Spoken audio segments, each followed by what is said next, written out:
You are watching Live OK Television.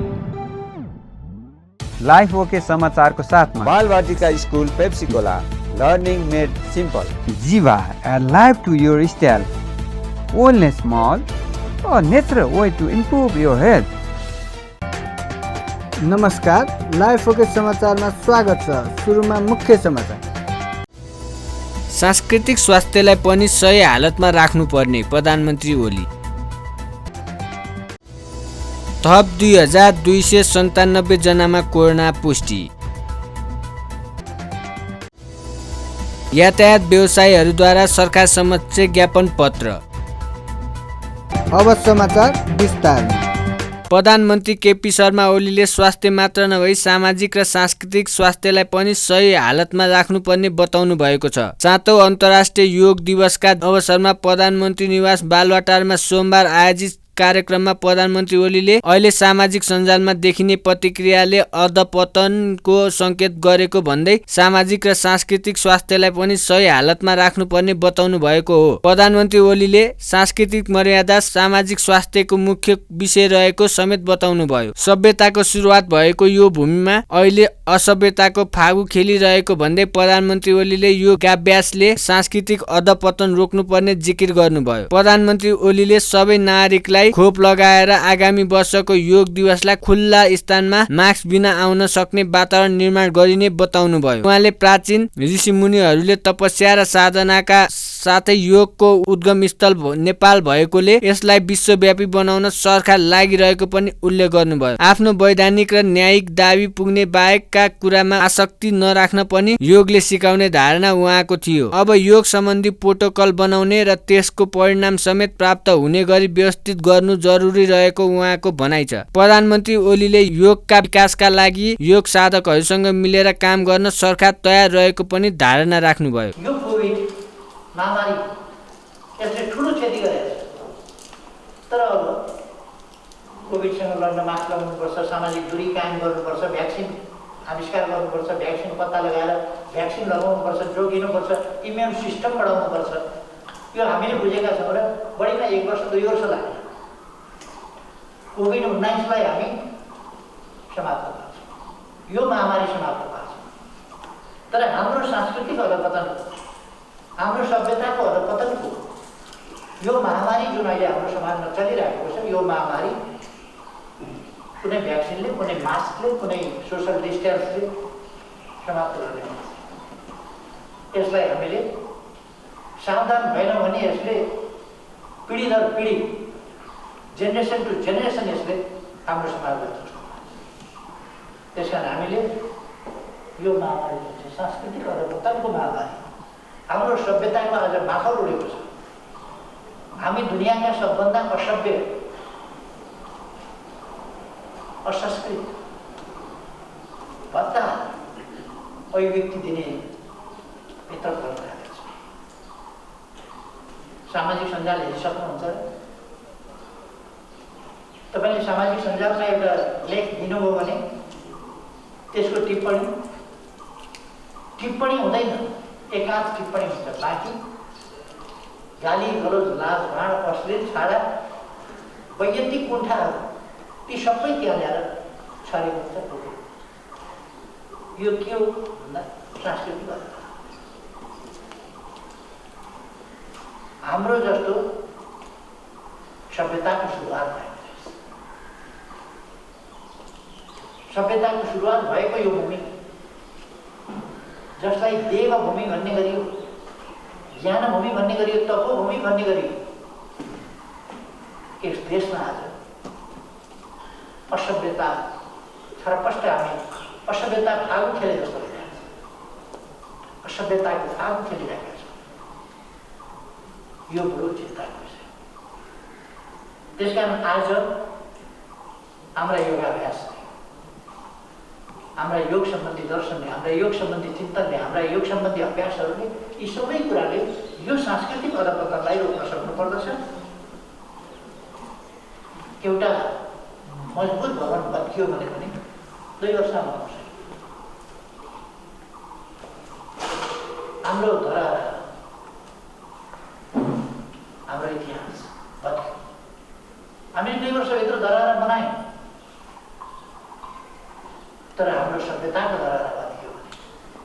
हाम्रो संस्कृतिको धरोहर भत्कियो भने 2 वर्षमा बन्दैन, 2 पुस्तामा बन्दैन। त्यसकारण हामी समयमै सजग हुनुपर्छ। त्यसकारण आसनमा भन्दा अनुशासनमा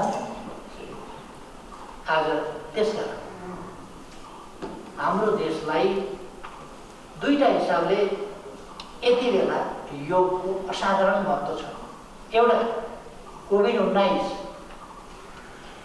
यति बेला व्यक्तिलाई स्वस्थ राख्नु, शारीरिक मानसिक हिसाबले स्वस्थ राख्नु, कुनै प्रकारले डिप्रेसनमा जान नदिन, मनोवैज्ञानिक उपचारदेखि लिएर शारीरिक उपचारदेखि लिएर सबै कुराहरू पनि गर्नु, प्रतिरोधी क्षमताको विकास गर्नु, यी सबै कुराका लागि पनि योग आवश्यक छ। आशावादिता जगाउन, जीवनलाई वस्तुपरक ढङ्गले जीवनको रूपमा हेर्न बुझ्न योग जरुरी छ, असाधारण जरुरी छ। योगको महत्त्व यति बेला बढेको छ सधैँभन्दा, तर त्योभन्दा बढी आज देशमा मैले अघि नै भने सांस्कृतिक अधपतन, यो महामारीको रूपमा जुन फैलिएको छ, यसमा हामीले हाम्रो सिङ्गै समाजलाई सम्झाउन सकेनौँ, हाम्रो नयाँ पिँढीलाई सम्झाउन सकेनौँ। अरूको नकल गर्ने, अरूको कपी गर्ने नाममा हामी आफ्ना सभ्यता, शिष्टता, मर्यादा यी सबै कुराहरू भुल्छौँ, अनुशासनहीन अराजक बनाउँछौँ, कानुन तोड्नुलाई गर्वको विषय बनाउँछौँ। कानुनको पालना नगर्नु, कानुन तोड्नु गर्वको विषय। मैले त तोड्नु, मैले माने, यहाँ गर्नु, जुन अनुचित कुरा। अनुशासनहीन हुनुलाई ठुलो कुरा ठान्नु र देखावटी प्रवृत्तिहरू, यथार्थ देखावटी प्रवृत्ति, भ्रष्टाचारको विरुद्ध देखावटी, अरू नराम्रा कुराहरूको विरुद्ध देखावटी, तर घर तोडेर घिउ खाने भन्छ त्यस्ता खालका प्रवृत्ति, बनावटी, देखावटी। त्यसबाट देशलाई मुक्त गर्न र वास्तवमा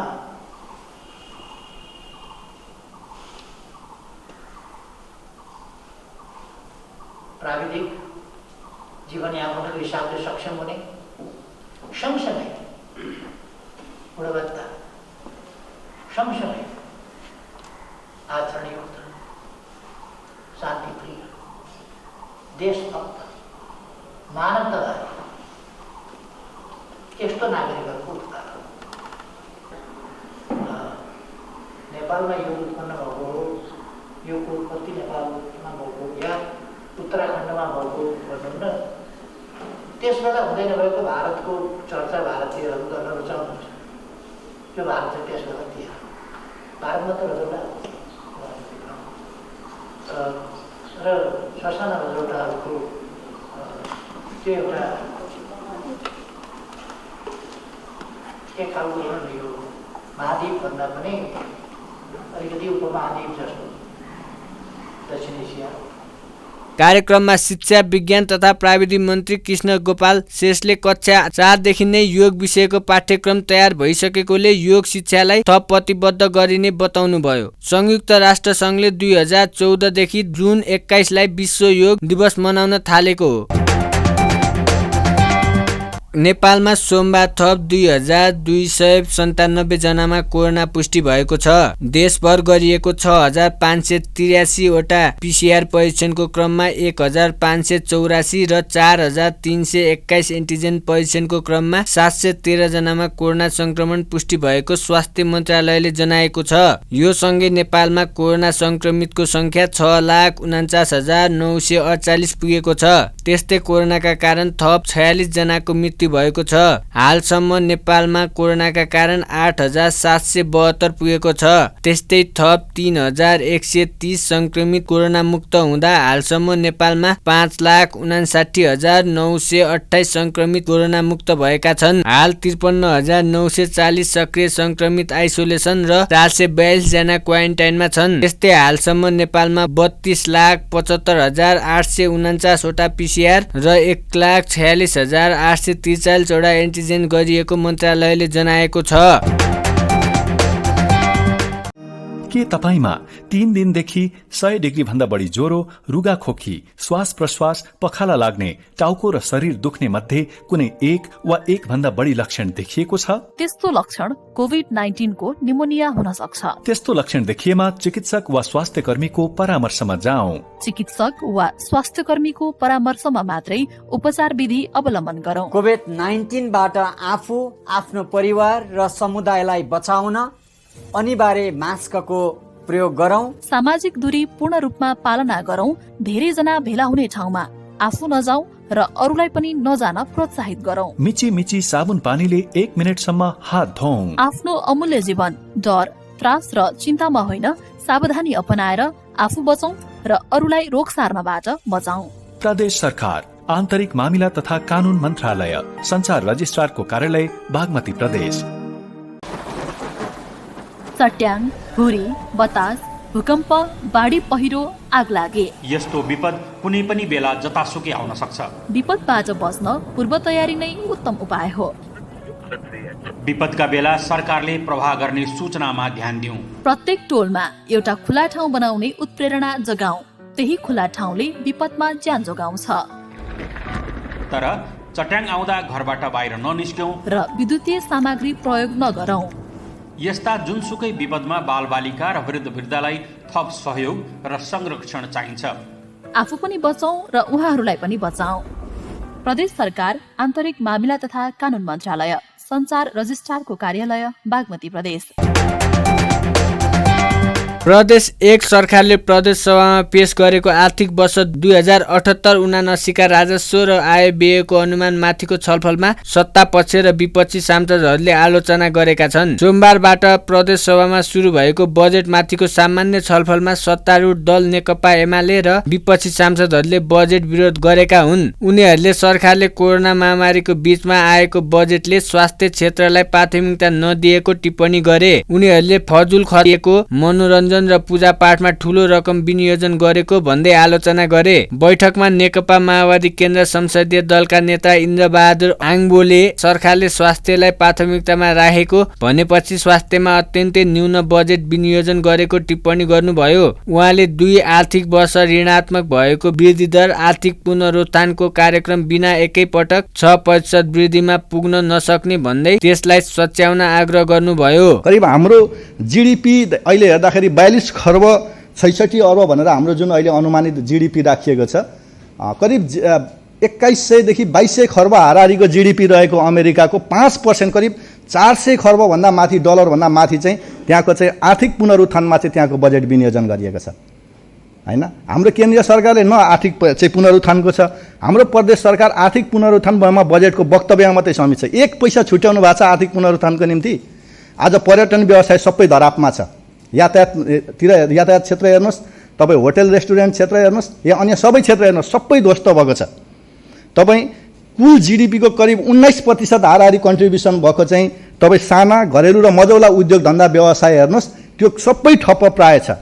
कृषि क्षेत्रको अधिकांश क्षेत्र अहिले बजारविहीन भएको छ। मैले सुनिराखेको थिएँ करिब 4 महिनादेखि 5 महिना अवधिसम्म किसानले दुधको पैसा समेत पाउन सकेको छैन।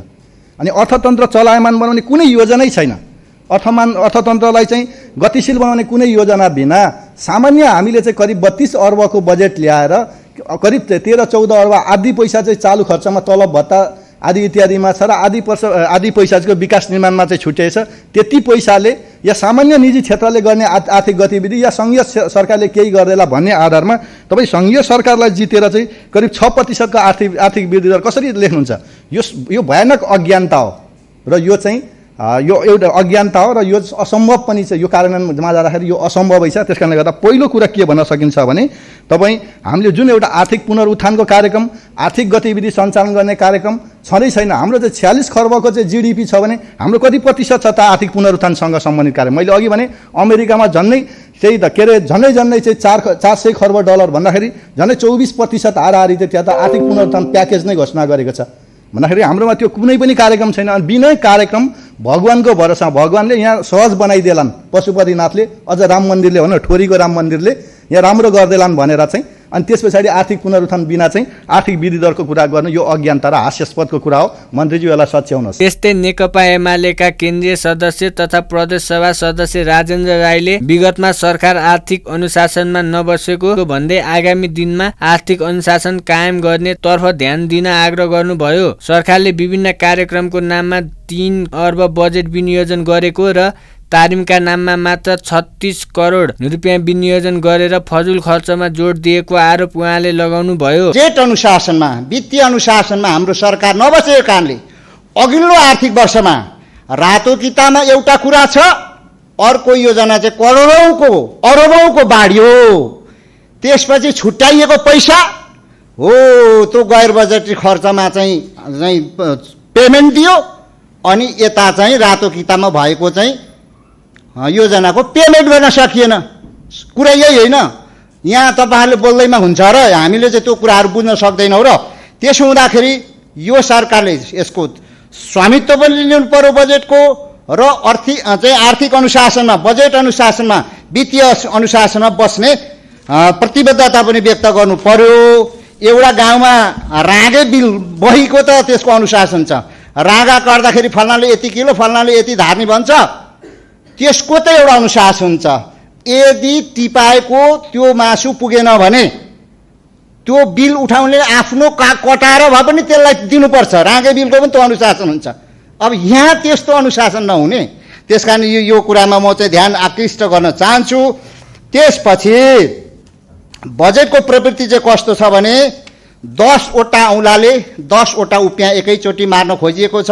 बजेट चाहिँ छरिएको छ।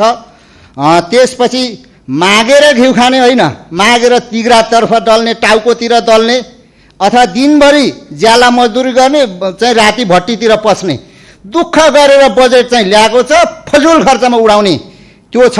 नेकपा एमालेकै सांसद लक्ष्मण तिवारीले सरकारले अनुदानमा आधारित भएर कमजोर बजेट बनाएको टिप्पणी गर्नुभयो। प्रमुख प्रतिपक्ष दल नेपाली कांग्रेसका सांसद शेखर चन्द्र थापाले विगतदेखि नै सरकार स्रोत सुनिश्चित नहुने गरी हचुवाको आधारमा बजेट बनाउने गरेको आरोप लगाउनु भयो। प्रदेश 1 सरकारले आर्थिक वर्ष 2078-79 का लागि 32 अर्ब 46 करोड 92 लाखको बजेट सार्वजनिक गरेको छ। प्रदेश सभाको अर्को बैठक असार 8 गते 2 बजे बस्नेछ।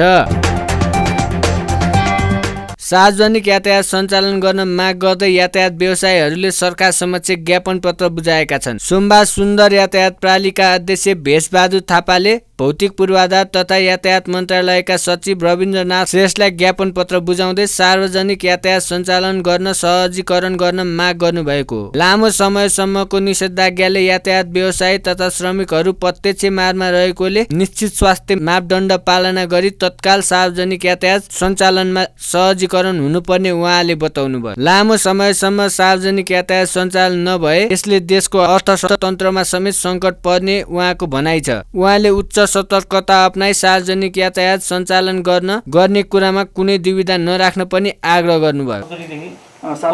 सार्वजनिक यातायात सहजीकरण गर्ने सम्बन्धमा उपरोक्त सम्बन्धमा विश्वव्यापी फैलिएको पहिलो चरणको कोरोना महामारी नेपालमा समेत अवस्थित बनाएर महामारी नियन्त्रण भई जनजीवन बिस्तारै सहज तथा फराकिलो हुँदै फेरि कोरोना दोस्रो भ्यारिएन्ट आएपछि नेपालमा समेत निषेधाज्ञा लागू भएको र सो समयमा सम्पूर्ण सार्वजनिक तथा निजी सवारी साधनहरू अति आवश्यक बाहेक सबै बन्द भइरहेको अवस्था छ।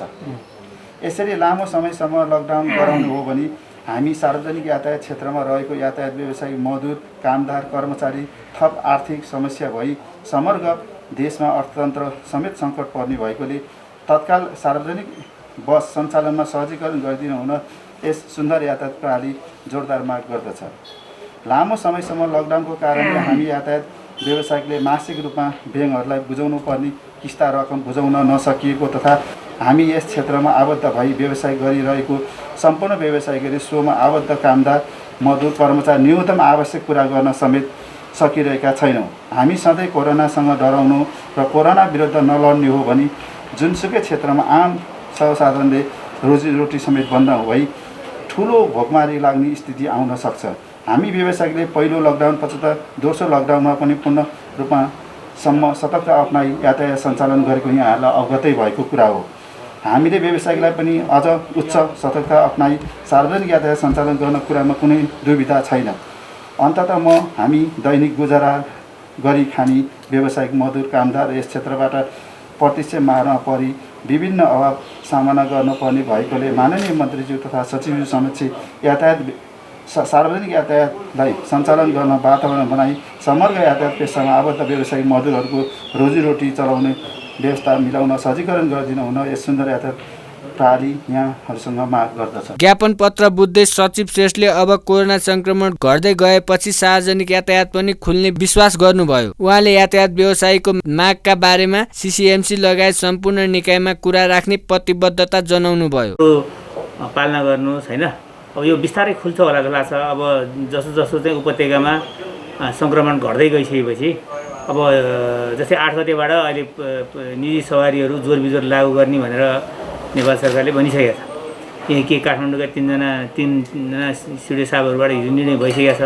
अब यो निर्णय पनि अब यो घट्दै गइसकेपछि तपाईँहरूको सार्वजनिक यातायातमा पनि अब होला हामीले पनि अनुरोध गरौँला। तर मुख्य कुरो के हो भने मुख्य कुरो चाहिँ कोभिड त घट्नु पऱ्यो नि। यो घट्नलाई तपाईँहरूको त्यतिकै रोल छ। तपाईँहरूले त्यहाँ मास्कलाई अनिवार्य गराउने, सेनिटाइजेसन त्यो चाहिँ अनिवार्य प्रयोग गर्ने हो भनेदेखि चाहिँ अब यो घट्छ। अब होइन भनेदेखि अब मान्छेको ज्यानभन्दा ठुलो चाहिँ अब केही पनि नहुने रहेछ। त्यो कारणले गर्दाखेरि तपाईँहरूले अनि पालना गर्नु होला। ठिकै छ। अब यो तपाईँहरूको कुरो चाहिँ अब हामी सीसीएमसीमा राख्छौँ। यसअघि उपत्यकाका प्रशासन कार्यालयले मङ्गलबारबाट उपत्यकामा जोर बिजोड प्रणालीको आधारमा निजी सवारी साधन सञ्चालन गर्ने निर्णय गरेपछि व्यवसायीहरूले पनि सार्वजनिक यातायात खोल्नुपर्ने माग गरेका हुन्। कोरोना भाइरस संक्रमणको दोस्रो लहर फैलिएपछि काठमाडौँ उपत्यकामा लगाइएको निषेधाज्ञा थप खुकुलो बनाउने निर्णय भएसँगै सडकमा सवारीको चाप बढेको छ। निषेधाज्ञालाई केही खुकुलो बनाएपछि जनजीवन केही सहज भएको छ भने सडकमा उपत्यकामा सवारी साधनको संख्या पनि अत्यधिक बढेको छ। पछिल्लो समय असार 7 गतेसम्मका लागि निषेधाज्ञा थप गरिएको थियो। त्यसपछि असार 14 गतेसम्म विभिन्न क्षेत्र र निजी सवारी साधनलाई खुलाउने निर्णय प्रशासनले गरेको छ।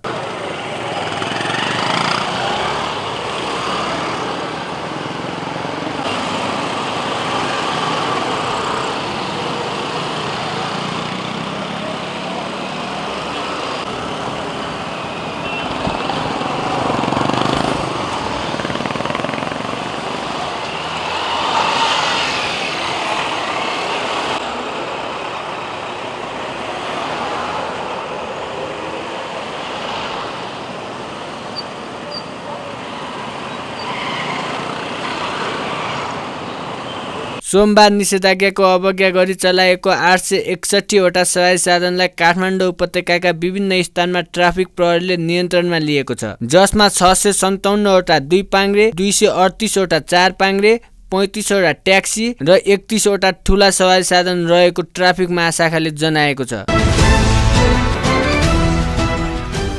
आज सुनको मूल्यमा 400 रुपियाँले बढेको छ। नेपाल सुन चाँदी व्यवसायी महासङ्घका अनुसार आज सुनको मूल्य प्रति तोला 400 रुपियाँले बढेर 90,400 रुपियाँ कायम गरिएको छ। आइतबार सुन प्रति तोला 90,000 रुपियाँमा कारोबार भएको थियो। यस्तै चाँदीको मूल्यमा पनि 5 रुपियाँले बढेको छ। आइतबार 1,290 मा कारोबार भइरहेको चाँदी आज 1,295 मा कारोबार भइरहेको महाशाखाले जनाएको छ।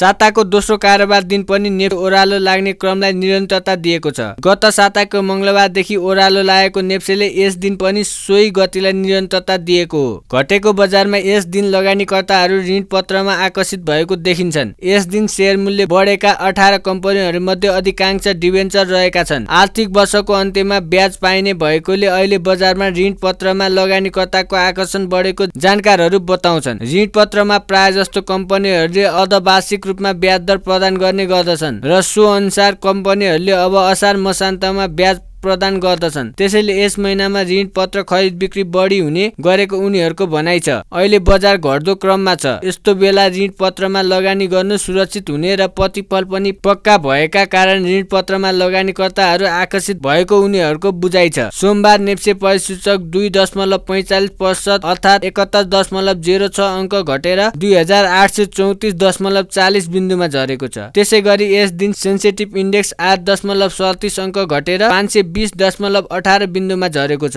यस दिन 227 कम्पनीको 1,30,397 पटकको कारोबारमा 11,84,54,54,000 रुपियाँ बराबरको 2,30,11,000 किता सेयर खरिद बिक्री भएको छ। आइतबार जस्तै यस दिन पनि सबै उपसमूहका परिसूचक घटेका छन्, जसमध्ये जलविद्युत र वित्त समूहको परिसूचक 5% भन्दा बढी घटेको छ भने विकास बैंक र होटल तथा पर्यटनको 4% भन्दा बढी घटेको छ। कारोबार रकमको आधारमा यस दिन नेपाल पूर्ण बीमा कम्पनी शीर्ष स्थानमा रहेको छ। सो कम्पनीको यसै दिन 1,30,61,00,000 रुपियाँ भन्दा बढी सेयर खरिद बिक्री भएको छ। यस दिन नारायणी डेभलपमेन्ट बैंकको सेयर सकारात्मक सर्किट लेभलमा कारोबार भएको छ। त्यसै गरी कुमारी बैंकको संस्थापक सेयर पनि सकारात्मक सर्किट लेभलमा नै कारोबार भएको छ। कारोबारमा आएका पोखरा फाइनान्स युनिभर्सल पावर कम्पनीको सेयर मूल्य 9% भन्दा बढीले घटेको छ। आधुनिक ओलम्पिकको स्थापना दिवसको सम्झनामा आयोजित ओलम्पिक डे को अवसरमा Nepal Olympic committee sports for all संयोजनमा नेपालमा पनि विविध कार्यक्रमको आयोजना भइरहेको छ। सोही अन्तर्गत सोमबार नेपालको ओलम्पियन्स टिमले मैत्रीपूर्ण टेबल टेनिस म्याचको आयोजना गरिएको थियो। 7 बाटोमा भएको मैत्रीपूर्ण टेबल टेनिस म्याचमा ओलम्पियन खेलाडी, ओलम्पिक कमिटीका पदाधिकारी लगायतका सहभागिता रहेको थियो। कार्यक्रममा ओलम्पिक कमिटीका अध्यक्ष जीवनराम श्रेष्ठले खेललाई सद्भावको रूपमा समाजमा जानुपर्ने बताउनु भयो। ओलम्पियनको कमिटी निष्क्रिय भएको भन्दै पूर्ण जागृत गर्नुपर्ने उहाँले बताउनु भयो। उहाँले कोरोनाका कारण खेलको कतिपय गतिविधि कम भएको, अब बिस्तारै खेल जगत पनि क्रियाशील हुने विश्वास व्यक्त गर्नुभयो। ओलम्पिक डे को जुन एउटा समारोह भनेको ओलम्पिकको चाहिँ मुभमेन्टको मेसेजलाई सबैको बीचमा पुर्याउने हो। खेलाडीको बीचमा मात्र होइन, हरेक नागरिक समाजको बीचमा पुर्याएर यसको चाहिँ नि समाजमा यसबाट चाहिँ नि जुन लाभान्वित हुने कुराहरूलाई हामीले चाहिँ नि लैजाने हो। त्यसो भएको हुनाले ओलम्पिकको जुन कोर भ्यालु छ त्यो फ्रेन्डसिप, रेस्पेक्ट र एक्सिलेन्स, जुन चाहिँ एक्सिलेन्स, फ्रेन्डसिप र रेस्पेक्टको जुन कोर भ्यालु छ यसलाई हामीले कसरी सोसाइटीमा चाहिँ नि इस्टाब्लिस गर्ने, कसरी एउटा सबै समाजको बीचमा चाहिँ नि यसलाई चाहिँ नि पुर्याउने र एउटा चाहिँ नि एक आपसमा भाइचारा सम्बन्ध र मित्रताको चाहिँ नि सम्बन्धहरू कसरी विकास गर्ने भन्ने कुराहरू नै यसको महत्त्वपूर्ण पक्षहरू हुन्। त्यसकारणले हामीले यो ओलम्पिक डेको माध्यमबाट ओलम्पिकको सन्देशलाई पुर्याउने काम नै सबैभन्दा महत्त्वपूर्ण काम हो, जुन काम तपाईँहरूले गर्नुभएको छ। र हामी कहाँ ओलम्पिक जुन एसोसिएसन ओलम्पियनको चाहिँ नि जुन कमिटी छ त्यो विगतका दिनहरूमा अलिकति निष्क्रिय भइरहेको स्थिति छ। अब हामीले धेरै छलफल पनि गरिसकेका छौँ। अब यो कमिटीलाई हामीले पुनर्जागृत चाहिँ नि गर्नुपर्छ। यो कोभिडको जुन चाहिँ नि पेन्डेमिकको अवस्थाले गर्दाखेरि हामी कतिपय कामहरू गर्नलाई हामीलाई चाहिँ अप्ठ्यारो पनि परिरहेको थियो। यो पेन्डेमिकले हामीलाई कति गतिविधिहरूमा अवरोध पनि सिर्जना भइरहेको छ। यसको बिचमा पनि यो खालको गतिविधि गर्न सक्नु भनेको आफैमा एउटा महत्त्वपूर्ण कुराहरू हुन् र स्पोर्ट्सको माध्यमबाट यो पेन्डेमिकको अवस्थामा यो गतिविधि गरिरहँदा मलाई लाग्छ यसले सबैलाई एउटा एनर्जी पनि दिइरहेको छ, यसले एउटा सबैलाई एउटा मेसेज चाहिँ नि दिइरहेको छ। अब हामी एक्टिभ हुनुपर्छ भने अब हामी स्ट्रङ हुनुपर्छ। अन्तर्राष्ट्रिय ओलम्पिक कमिटीसँग आबद्ध राष्ट्रहरूमा विभिन्न कार्यक्रम गरी मनाइरहेको ओलम्पिक डे नेपालमा पनि शनिबारदेखि मनाइरहेको छ। 5 दिनसम्म सञ्चालन हुने ओलम्पिक डे देशको विभिन्न भागमा विविध कार्यक्रम गरी भव्यतापूर्वक मनाइने कार्यक्रम रहेको ओलम्पिक कमिटीले जनाएको छ। अन्त्यमा मुख्य समाचार फेरि एकपटक। सांस्कृतिक स्वास्थ्यलाई पनि सही हालतमा राख्नुपर्ने प्रधानमन्त्री ओली। थप 2297 जनामा कोरोना पुष्टि। यातायात व्यवसायीहरूद्वारा सरकार समक्ष ज्ञापन पत्र। हस्त अहिलेका लागि लाइफ ओके समाचार यति नै। हेर्दै गर्नुहोला लाइफ ओके टेलिभिजन। नमस्कार। लाइफ ओके समाचारको साथमा Balvatika school Pepsicola, learning made simple. Jiva, a life to your style, wellness mall, a natural way to improve your health.